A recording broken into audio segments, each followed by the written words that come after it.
Clasificación B, bajo supervisión de un adulto.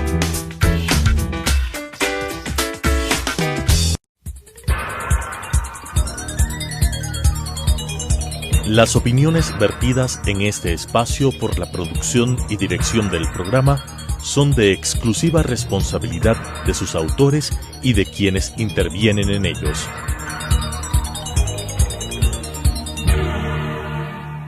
Telesucesos Canal 29 presenta Enfoques, pensamiento libre y crítico. Día a día buscaremos diferentes visiones para la comprensión de la realidad del tercer milenio. Enfoques, un espacio que une noticia, análisis y opinión. Bienvenidos. Gracias por estar con nosotros semana a semana aquí en Enfoques. Vivimos el proceso electoral este fin de semana, hay sorpresas, hay una segunda vuelta aparentemente entre el candidato que representa el pasado, los 10 años del correísmo, y el candidato que representa lo nuevo a través de Pachacuti. No sabemos si al final el empate se rompa y suba Lazo y baje Yacu, o suba Yacu y baje Lazo, pero aparentemente, de acuerdo a las cifras como están presentadas, la segunda vuelta sería entre Andrés Arauz y Yacu Pérez Huartambel.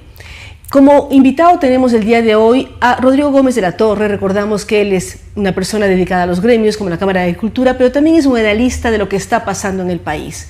¿Cómo evaluar la jornada electoral, Rodrigo? Porque además se esperaba ausentismo mucho más fuerte por el tema COVID y la gente sí salió a votar. Lo que debemos nosotros resaltar, los ecuatorianos fuimos a las urnas rompiendo el miedo a la pandemia.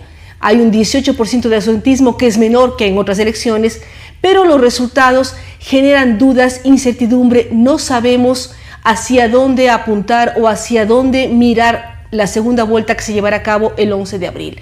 Queríamos escuchar el análisis de Rodrigo Gómez de la Torre. Un gusto saludarte, Claudia, un gusto saludar a todos. A ver, comencemos por el tema de salir a votar. La gente sí salió a votar, no me atrevería a decir que salió en mayor o menor medida, pero sí se evidenciaron colas gigantescas en muchísimos de los recintos electorales, principalmente por el tema de la limitación del acceso a los recintos. No tenías de la dispersión que se ve en otras campañas, pero tenías las colas muy extensas. Esas colas sí preocuparon y de hecho se presumió que podía haber más ausentismo, porque hay mucha gente que viendo la cola decía regreso más tarde y otros que directamente dejaron de ir a ejercer este derecho / obligación que es el voto. La campaña fue una campaña con un sinnúmero de temas, medidas, propuestas programáticas y propuestas más románticas también. Muchas propuestas faranduleras por la forma, no quiero desmerecer a ninguno de los candidatos, pero sí creo que es importante algo que llama mucho la atención, que tiene que ver con los exit polls. Los exit polls, los dos que se presentaron, tanto el de Clima Social como el de Ceratos, son bastante consistentes en sus resultados.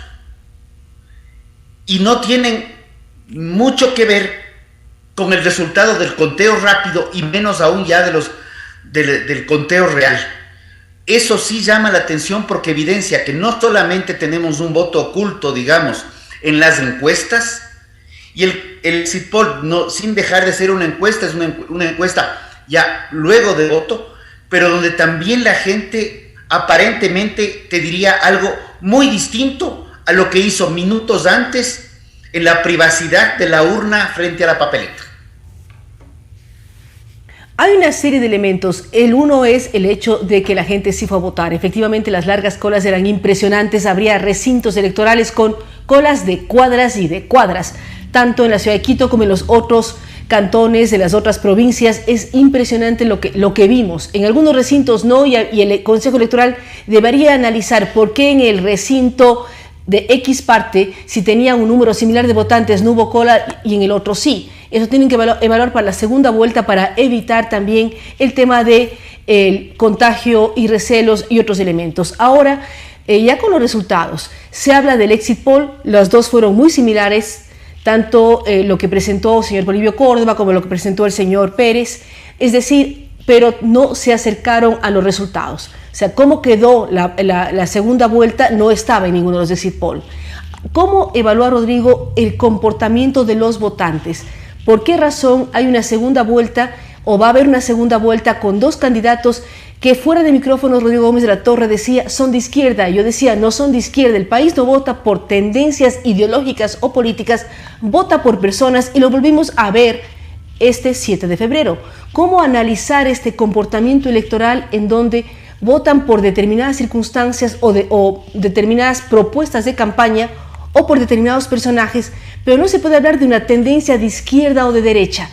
Es lo que podemos decirlo así, porque a veces si uno dice ¿por qué votaron?, hablan de una propuesta, hablan de una actitud, de un spot publicitario, pero se va muy alejado de una tendencia ideológica o política. Bueno, yo creo que hay dos conceptos. Ya el concepto ideológico de izquierdas y derechas está muy desgastado. Sin embargo, sí seguimos viendo una tendencia mucho más estatista y una tendencia mucho más de libertades, de menos de Estado. Entonces, ahí es donde podríamos orientarnos hacia lo que seguimos mencionando mucho de izquierdas y derechas. Pero sí vemos que hay, por ejemplo, también hay la otra parte, hay la propuesta, y la califico así porque es una propuesta más romántica. Cuando uno tiene que hacer las cuentas de la casa, uno no se sienta a ver qué tan bonitos están los pajaritos, o si florecieron las nuevas plantas que se ha sembrado, o si la rosa está con el color que nos gusta. Nos sentamos a ver cómo están las cuentas y a ver cuántos son nuestros ingresos, cuánto tenemos que pagar y cómo vamos a solucionar en el caso que haya un desfase.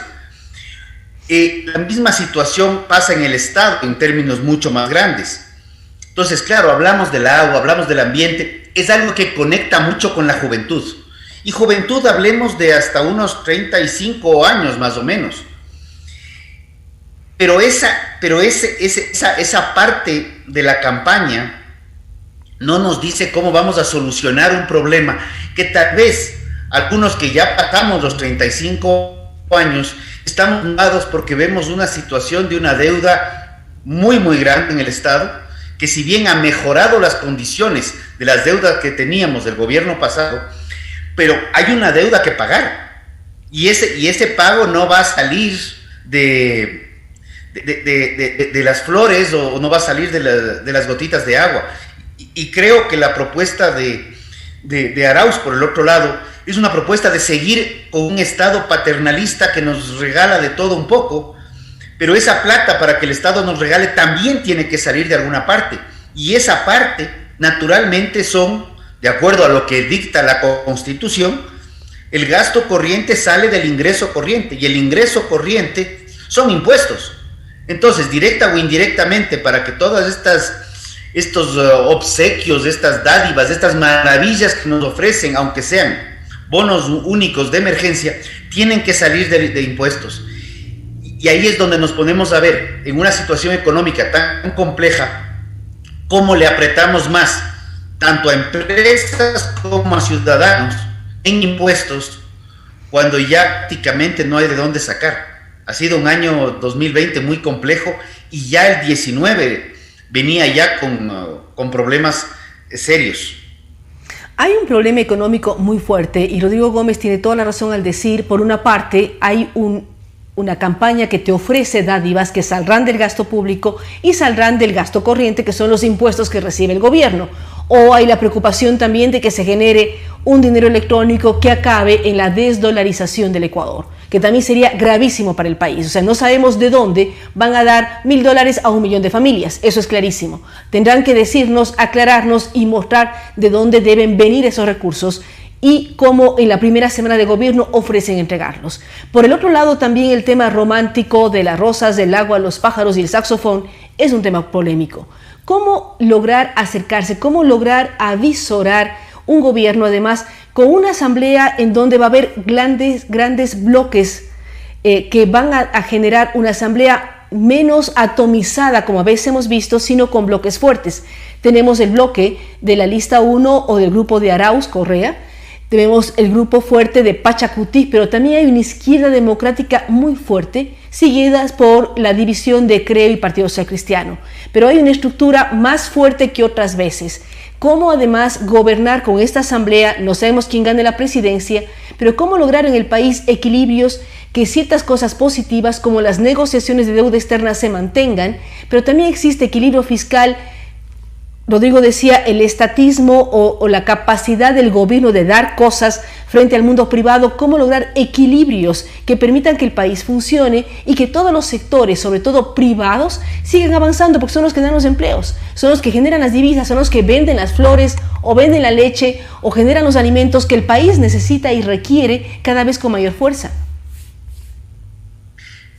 A ver, creo que has topado algunos temas muy interesantes y el tema de las flores, la leche y la venta de estos productos los voy a dejar para en un momentito, los topo, pero creo que es importante algo previo. Si bien creo que el Código de la Democracia y la reforma del año 2019 no ha sido ampliamente difundida como debió haberse dado, y tenemos una consolidación de los dos métodos de votación, sí creo que es importante lo que consiguió, que es consolidar bloques estructurados. La dispersión en la asamblea con asambleístas es gravísima, porque no importa la ideología, no importa ni la tendencia, ni el partido, simplemente se van de acuerdo al vaivén del viento o de la marea, y eso es pésimo para una democracia. Creo que la importancia de los bloques es fundamental. Pero ahí quiero retomar algo que mencionaste. Sí es importante y creo que es necesario repensar este famoso Código de la Democracia, en donde la participación de movimientos y partidos políticos dispersos está bien.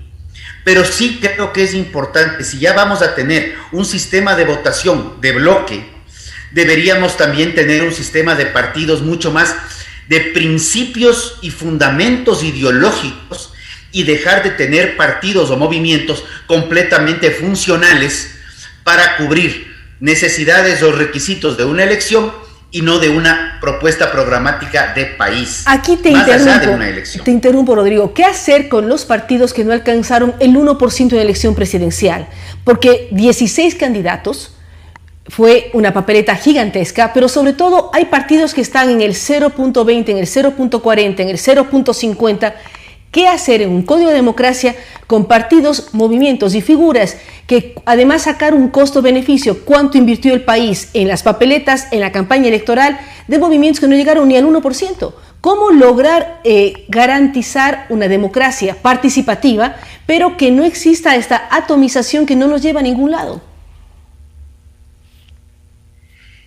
Ahí sí, no me atrevería a decirlo, pero no sé si la palabra es cuánto invirtió el país en sus spots publicitarios o cuánto gastó el país en sus spots publicitarios. Me gusta más el término haber gastado, porque eso es un gasto que no se revierte en beneficio. Pero entre el primer candidato y el último candidato, el gasto es el mismo. Sí. Lo que en principio se reparten por igual. Y es un sinsentido. Pero ahí también creo que va el otro lado. Creo que ahí sí tenemos una claridad absoluta en que también tiene que haber una responsabilidad desde los partidos y movimientos políticos de saber qué es lo que está sucediendo. Hay que participar en elecciones para sostener los partidos, hay que tener ciertas condiciones, bien, pero no podemos seguir enfrascándonos en que para sostener un movimiento o un partido voy a participar, porque eso también le está haciendo mucho daño a la democracia. Ahorita hemos visto un ejemplo claro, y de hecho creo que es la primera vez en la historia democrática del Ecuador que no tenemos una polarización de dos, como usualmente ha habido en las presidenciables, sino tenemos una triple polarización con un cuarto que tiene una muy buena votación también, porque el cuarto candidato acerca mucho a Pérez Guambel. O sea, sí hay una cuádruple polarización en donde la dispersión de votos nos recuerda lo sucedido en la alcaldía de Quito, por ejemplo. Pero quiero retomar algo que habías mencionado, que creo que también hay que dejarlo en claro.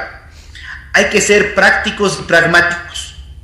El 2020 el Ecuador pudo crecer en agroexportaciones, tanto alimentarias como no alimentarias. Pese a la pandemia. La leche, o sea, pese a la pandemia creció. La pitahaya.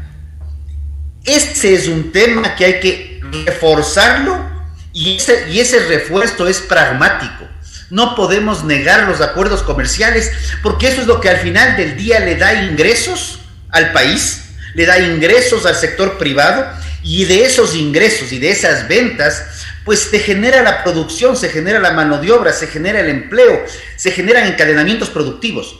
Entonces, indistinto quién vaya a la segunda vuelta, porque con un 0.20 de diferencia entre Lasso y Yaku y un 13% de papeletas con inconformidades al momento, nada está dicho, pero cualquiera que llegue tiene que reconocer que los acuerdos comerciales y el mercado internacional es lo que más rápidamente puede aliviar y reactivar la economía local y dejarnos de dar vueltas en el tema de que sí, que no, que si es un país u otro. Y sabemos muy bien que Estados Unidos sí tiene la capacidad de comprar los productos ecuatorianos, lo que Venezuela no tiene capacidad de comprarlos. Puede recibirlos, pero no sabemos si los va a pagar algún día. Es clarísimo, Rodrigo, al decir qué países pueden comprar productos ecuatorianos y cuáles no, porque al final, si el Ecuador es un gran vendedor, que esperamos que así sea, de productos agrícolas, de productos de pesca, de productos ganaderos, de manufactura, porque también es importante decir que hay empresas, las textiles se venden en diferentes partes, hay empresas que lo hacen de manera positiva. Entonces, ¿cómo avisorar un futuro, cómo acercarse o cómo hacer recomendaciones a los posibles mandatarios de este país para que mantengan ciertas cosas? 1, acuerdos comerciales. 2, una economía saneada y que efectivamente, si los próximos 4 años no hay pago a la deuda, si han hecho buenas negociaciones, ¿cómo garantizar que esas negociaciones se mantengan? No importa quién gane una elección. ¿Cómo lograr una política de Estado que permita tranquilidad en varios sectores? Tal vez ahí habría que pensar, así como nos hablaban en el gobierno pasado y en este se reformó de manera temporal el techo de la deuda, deberíamos tal vez pensar en de acuerdo al tamaño de la economía, cuál debería ser el techo máximo del tamaño del Estado, por ejemplo. Si el tamaño del Estado en época de abundancia petrolera llegó al 46%, 45% aproximadamente, y en este momento bordea el 38, 40%, y antes de la época de Rafael Correa, el tamaño del Estado bordeaba el 28%, tal vez deberíamos ponernos un limitante. Si el Estado tiene tales ingresos, el Estado como globalidad, el Producto Interno Bruto, el gobierno no debería tener un gasto que supere o un tamaño que supere el 25, 28, 29%. Creo que ese tipo de normas tienen que ver muchísimo con las reglas fiscales y macrofiscales que al Ecuador buena falta le hacen, porque no podemos tener una burocracia extremadamente abundante cuando las ventas y el dinamismo de la economía no lo permiten, porque en ese caso lo que tenemos es mucha gente que está alimentándose del Estado, generando empleo desde el Estado, pero ese es un empleo, y no por desmerecer su tipo de trabajo, pero es un empleo que no produce recursos, es un empleo que consume los impuestos que bien podrían ser utilizados en este momento por la pandemia para más vacunas, con absoluta transparencia por favor, también podrían ser utilizados para obra pública de infraestructura y para ver cómo potenciar mayores acuerdos comerciales. Ese tipo de situaciones son las que se requieren. Entonces, esos son aspectos que poco se discuten y que menos aún se discutieron en la campaña. Entonces, ahí es donde hay que ir viendo cómo entrar a propuestas más programáticas y no propuestas solamente coyunturales o románticas. Pero ¿cómo lograr eso? Se viene una segunda vuelta. ¿Perdón? No, te escucho la segunda vuelta, hubo una pequeña interferencia, no. Sí. Y se viene una segunda vuelta en la cual habrá que pensar seriamente qué puede pasar. Tendremos candidatos que vayan con una propuesta programática, estoy seguro, y va a haber también del romanticismo. Y el votante va a tomar decisiones sobre con lo cual él se sienta más a gusto. Habrá un grupo habrá académicos, habrá ciertos empresarios que estén viendo qué es lo que conviene más para sus particulares intereses o para los intereses del país. Pero sí creo que hay que mirar de acuerdo a lo que se venga.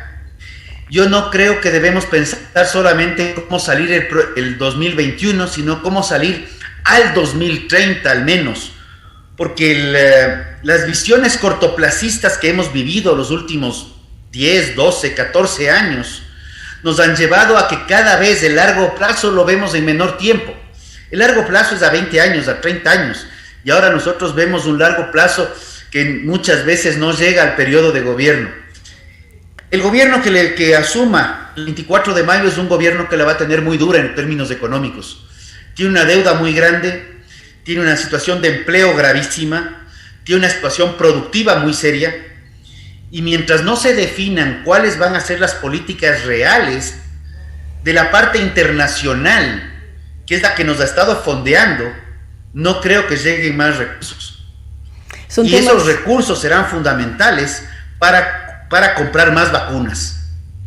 Son temas todos importantes. Rodrigo, gracias por haber aceptado este espacio. Todavía hay mucho que se va a seguir diciendo en torno a los resultados electorales.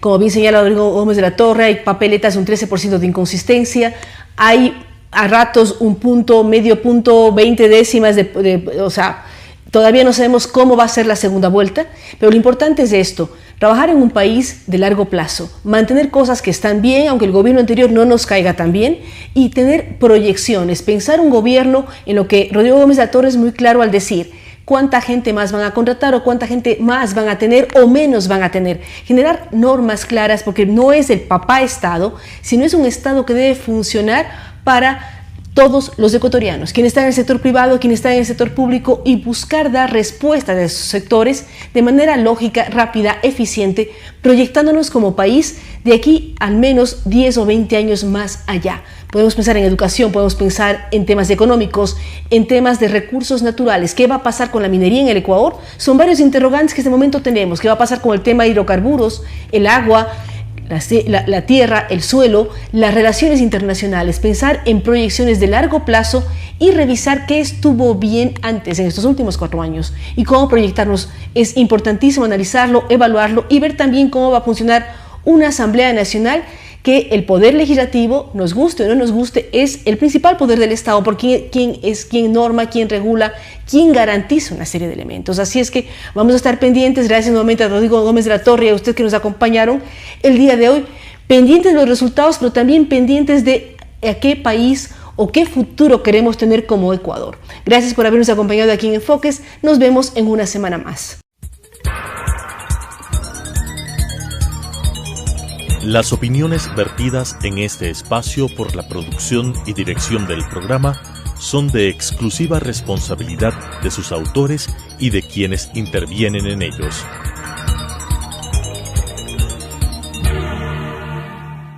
Telesucesos Canal 29 presentó Enfoques, pensamiento libre y crítico. Día a día buscaremos diferentes visiones para la comprensión de la realidad del tercer milenio. Enfoques, un espacio que une noticia, análisis y opinión.